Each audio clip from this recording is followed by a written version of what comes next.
Hoje é dia de Remo e Atlético Mineiro, Curitiba entra em campo, Mirassol e Cruzeiro, tem Vasco e Bahia, tem São Paulo e Grêmio. A gente vai falar do que isso pode mudar na tabela do Brasileirão. O Vitória já foi derrotado pelo Flamengo, já teve reviravolta na zona do rebaixamento, na briga pelo título. Vamos falar o que a gente pode esperar dos jogos de hoje, então vambora, mete marcha e vamos nessa.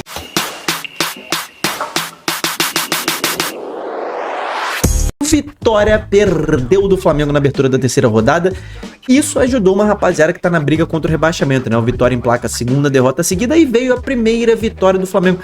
Pra quem não acompanhou esse jogo, cara, o Flamengo abriu 2-0 no primeiro tempo, o Vitória jogou muito o segundo tempo, teve um pênalti pra empatar o jogo, mas o Renato Kaiser perdeu e o Rossi defendeu mais um pênalti, o que acaba complicando o Vitória um pouco nesse início de campeonato, mas ainda tem muita água pra rolar debaixo dessa ponte aí. Então a gente vai falar sobre os favoritos dos jogos de hoje e o que a gente pode esperar também. Não deixa de se inscrever no canal, a gente vai ter live pós-rodada no Torcedorismo assim que acabar o jogo do Remo. Então 10 horas da noite amanhã teremos live pra falar do pós-jogo, do jogo do Curitiba, do Cruzeiro, do Remo, e a gente vai ao vivo acompanhar Vasco, Bahia, São Paulo e Grêmio. Mas vamos falar do que já mudou na tabela, né? Com essa derrota do Vitória, cara, todos os times do campeonato podem passar o Vitória nesse momento, tá? O Vasco pode passar, o Atlético pode passar, o Inter pode passar, o Santos, o Remo, o Corinthians, o Cruzeiro. Mas não todos ao mesmo tempo, porque temos ali, por exemplo, o Atlético Mineiro enfrentando o Santos, tá? Nessa rodada. Então, por isso, o Vitória não pode ser ultrapassado por todas as equipes do campeonato, mas de resto, o Vitória pode ser ultrapassado por quase todos que estão atrás dele, mas todo mundo teria que vencer, né? Vasco teria que vencer, Inter teria que vencer, Santos teria que vencer, Corinthians, Cruzeiro, Remo ou Galo, um deles teria que vencer também. O Vitória mostrou um repertório melhor do que na partida diante do Palmeiras aí na última rodada em que foi muito goleado, mas ainda assim não foi suficiente, né? O empate seria um pouco mais justo nessa partida, mas o Renato Kaiser desperdiçou a chance e pro Flamengo, cara, ele sobe algumas posições, conquista a primeira vitória, mas ainda com futebol muito pobre diante do que o Flamengo investiu nesse elenco. O Flamengo ainda está ali bastante atrasado em evolução nessa temporada, o que é estranho, né? Porque é um time que manteve praticamente a mesma base do ano passado, mesmo treinador, mesmos jogadores, reforçou ainda mais e parece que começou atrás de todo mundo, né? Nesse quesito evolução técnica, tática e física. O Flamengo vence, alivia um pouco, dá um pouco mais de tranquilidade para trabalhar a próxima rodada do Brasileirão. É só daqui a 15 dias que o Flamengo joga. Os jogos de hoje, cara, temos Mirassol e Cruzeiro, Chapecoense e Curitiba, Atlético e Remo, Vasco e Bahia, São Paulo e Grêmio. Obviamente eu já falei os favoritos no vídeo de ontem, para você que acompanha o Torcedorismo diariamente, então você já sabe quais são os meus favoritos, tá?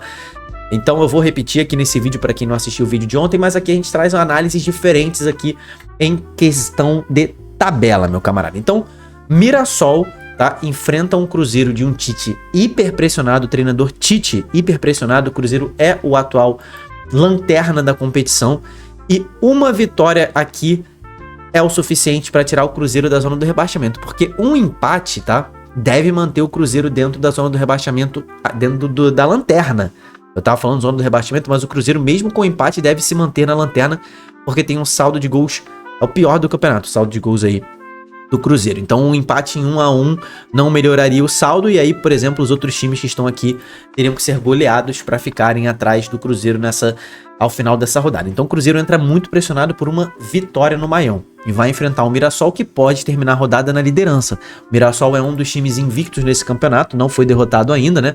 Venceu a primeira rodada diante do Vasco no Maião e conseguiu um empate heróico diante do Remo em Belém, no Mangueirão, na última rodada. O Mirassol vem com seus jogadores principais, vem com seu elenco principal depois de ter poupado ali na rodada do Campeonato Paulista no final de semana. O Mirassol agora vai continuar, né? O Guanás tem girado um pouco o elenco, mas ele gira colocando os principais jogadores no Brasileirão. O Mirassol já aprendeu, já sabe que início de campeonato tem que pontuar muito, e jogando no Maião é a grande fortaleza do Mirassol, que nunca na sua história perdeu um jogo de Série A dentro de casa como mandante ali no Maião. Então o Mirassol ainda não é aquele Mirassol da temporada do ano passado, mudou muito o elenco, é um time mais frágil, tá? Ainda é um time em formação, porém continua com o mesmo ar, com o mesmo toque de Rafael Guanás ali, um time muito veloz, que defende todo mundo junto, se recompõe muito rápido e ataca com muitos jogadores também. Continua com a mesma ideia do seu treinador, as peças mudaram,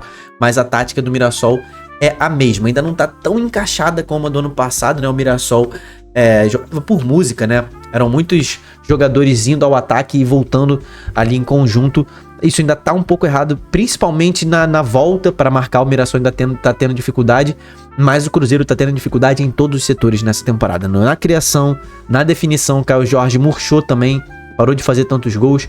A defesa do Cruzeiro também tá muito suscetível a contra-ataques e o Mirassol é muito forte nos contra-ataques. Acabei de falar que a transição ofensiva vem com muitos jogadores muito velozes, então o Cruzeiro vai ter bastante dificuldade. Para mim, o Mirassol é favorito, e vencendo essa partida ele pode ser líder em caso de tropeço de Chape, Palmeiras e Bragantino. Os três tem que tropeçar, ou o Mirassol tem que passar o saldo da Chape e do Palmeiras caso eles não tropecem, tá? Então o Mirassol pode terminar na liderança e tem grandes chances de se manter no G4 ainda nessa rodada, de volta ao G4, né? Chapecoense e Curitiba, um jogo muito interessante, dois times que acabaram de subir da Série B. O Coxa vem de vitória em cima do Cruzeiro, a primeira vitória do Coxa numa noite em que o Curitiba estava muito encaixado, e foi o melhor jogo de Fernando Seabra. Tiveram bons jogos sob o comando dele, mas o Curitiba agora tá começando a encorpar o seu elenco com o Keno, o Breno Lopes já tendo mais rodagem também aí, o Lavega já bastante acostumado, já é um jogador de confiança do treinador. Josué está voltando nessa rodada, o Sebas, né, Sebastião Gomes está fora, mas o Josué voltando, tá lesionado o Sebas, né, o Josué volta de suspensão por ter sido expulso na primeira rodada. Bem provável que o Josué seja titular. Ainda não se sabe se no lugar do próprio Sebastião Gomes, mantendo o quarteto ofensivo com Pedro Rocha, Lavega, com Ronier e com Breno Lopes, e adicionando ainda mais, seria um quinteto ofensivo. Acho improvável, tá, que o Seabra vá com esse quinteto ofensivo. O Josué deve entrar no lugar ali de algum outro ponta, talvez do Lavega, mas o Lavega é muito importante na recomposição. Então, talvez o Josué comece no banco esse jogo aí. Isso não é apuração, é uma ideia, né? É uma percepção minha. E a Chapecoense vem muito forte também, tá ali na terceira colocação, fez 2 bons jogos, a estreia diante do Santos foi muito boa, né? Fez 4 gols, e diante do Vasco não jogou tão bem, mas conseguiu um empatezinho heróico. A Chapecoense, a gente tem que guardar um pouco ali a empolgação com a Chape ainda não tá ali com essa corda toda de terceiro colocado de Série A, mas é um time que vai competir mais do que as pessoas imaginavam, até do que eu imaginava, mas ainda assim eu vejo o Coxa bem à frente da Chape. Inclusive, o esquema do Seabra é montado para jogar fora de casa, porque o Coxa gosta de jogar no contra-ataque. É um time muito forte, muito veloz, talhado pro contra-ataque, e eu acho que o Curitiba aí nessa partida é favorito. Atlético Mineiro e Remo, dois times muito ameaçados ali na tabela, né? Início de campeonato, mas já ali tomando susto. O Remo até mais assustado do que o Galo, porque o Galo a gente sabe que tem mais material humano, né, para sair de um possível buraco de zona do rebaixamento. Então o Galo, mesmo que tenha um início muito ruim de campeonato, né, se seguir esse início ruim, né, de campeonato do Galo, ali na frente o Galo tem espaço para evolução dentro do seu próprio elenco, né, tem jogadores muito técnicos e de grande potencial. E se esses jogadores não derem certo, o Atlético ainda tem grana para chegar no meio do ano e refazer o seu time para tentar se livrar de um possível rebaixamento. O Remo não. O Remo deu alguns tiros certeiros no mercado, como o Pico, o Leonel Pico, que estreou ali contra o Mirassol, jogou muito bem. Eu trouxe o Rafael Monte, deu alguns tiros certeiros no mercado que tem que funcionar. E o Remo não pode se dar ao luxo de, se não der certo esse início de campeonato, lá na frente a gente recupera. Não. O Remo, cada jogo é uma final. Cada ponto, meu irmão, é decisivo. Então o Remo já deixou pra trás aí nessa brincadeira 5 pontos. Foi a derrota pro Vitória na estreia e 2 pontos pro Mirassol. 2 jogos em que o Remo ficou abaixo do que pode produzir, mas é um time que está em formação. O Galo já tá formado, mas tá mal formado nessa temporada, né? Vamos combinar aqui. O Galo aí pressionado, vem de um empate no Campeonato Mineiro diante do Atlético, que é um dos piores times do campeonato. O Galo não tá conseguindo desempenhar o seu melhor futebol. O Remo tem evoluído a cada rodada. A esperança do torcedor azulino, né, é que o Remo evolua mais ainda nessa terceira rodada, mas o Osório está muito, muito pressionado pela torcida, pelo fenômeno azul, porque ele errou na última rodada diante do Mirassol no segundo tempo e ninguém entendeu o que ele fez no clássico Repá no final de semana. Ele errou no clássico, meu camarada. Aí é um pouco imperdoável. A gente sabe o quanto que o Repá mexe com a cidade de Belém, com o estado do Pará, né? E o cara foi errar em sequência 2 jogos, sendo um deles o maior clássico da cidade, né? Então Dito isso, o Atlético é favorito na Arena MRV, lembrando que a Arena MRV é gramado sintético, mas o Remo tem capacidade de mostrar uma evolução e surpreender o Galo, por que não? Comenta aqui embaixo em quem você acredita, se você acredita que o Galo vai ter vida fácil ou se o Remo pode dificultar.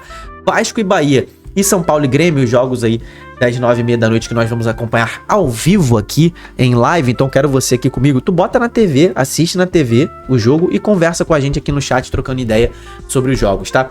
O Vasco, cara, ele também é um time em formação, né? Tá se reformando, na verdade, o Diniz trouxe muitos novos jogadores pro Vasco e alguns outros dispensaram. O Vasco, na minha opinião, errou muito na montagem do elenco pensando em ataque. O Vasco tá com uma extrema dificuldade de converter gols.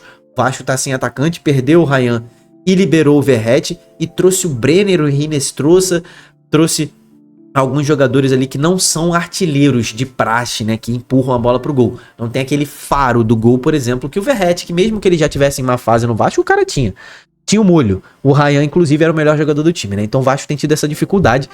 Vem de um empate broxante diante da Chapecoense na última rodada. E, cara, esse jogo aqui já é chave pro Vasco também, tá? Porque o Vasco, ele não é o Atlético Mineiro, que tem um timaço e ainda pode investir mais no meio da temporada, mas ele também não é um Remo, que é um time que acabou de remontar o seu elenco e todo mundo tem que encaixar. O Vasco tá ali intermediário, mas tá mais pra próximo da zona do rebaixamento do que pra perto dos líderes. Então o Vasco com o início ruim de campeonato, e eu tô dizendo o quê? O Vasco perdeu a primeira rodada pro Mirassol, depois emendou 2 jogos seguidos em casa, empate com a Chapecoense e agora esse jogo diante do Bahia, tá? Depois o Vasco tem uma sequência brutal. O Vasco pega Santos fora de casa, depois o Vasco pega o Palmeiras, depois o Vasco visita o Cruzeiro, depois na 7ª rodada o Vasco recebe o Fluminense, na 8ª rodada o Vasco vai receber o Grêmio e depois ele vai visitar ainda o Curitiba no Couto Pereira. É uma sequência brutal pro Vasco e tropeçar mais uma vez em casa significa provavelmente terminar as 10 primeiras rodadas pensando em fugir da zona do rebaixamento por conta dessa sequência. Então hoje é o jogo pro Vasco respirar e pensar em coisas maiores ali pra frente. Mas pega um time muito forte ainda invicto no campeonato e que venceu fora de casa o jogo que fez diante do Corinthians. Tá um time muito preparado, um dos melhores times, está sem desfalque. Caio Alexandre deve voltar a ser titular. O Bahia briga ali por liderança nessa rodada, pode assumir a liderança também. É um dos times invicto. E o Vasco tenta fugir da zona do rebaixamento, que pode terminar a rodada lá dentro. O Bahia é favorito pra mim. São Paulo e Grêmio, cara. O Grêmio tem jogado muito bem, né? É um dos melhores times aí da Série A nesse início, tá, de temporada. Tem um jogador iluminado, que é o Carlos Vinícius. Tem outros excelentes jogadores, né? Como o William, por exemplo, que entrou no lugar do Monsalve. Tem o TT, que é uma excelente contratação. Tem o Arthur, que é um dos gênios do meio de campo ali do campeonato. Então o Grêmio tem um time muito forte e tá jogando muito bem, sob o comando do Luiz Castro, tá? O São Paulo entrou no campeonato com um cheirinho de vai brigar pra não cair, né? Acho que foi consenso isso nacionalmente entre todos nós que gostamos de futebol. Mas o São Paulo, desde que começou o campeonato, desde que venceu o Flamengo, vem invicto. Venceu o Clássico diante do Santos, conseguiu empatar também no Brasileiro diante do Santos, venceu o Primavera no Paulista. São Paulo emendou uma sequência, mas não tá jogando o mesmo futebol que o Grêmio. Mas o Grêmio é um freguês danado do São Paulo em jogos dentro de São Paulo. Já não vence aí há 13 anos lá no Morumbi.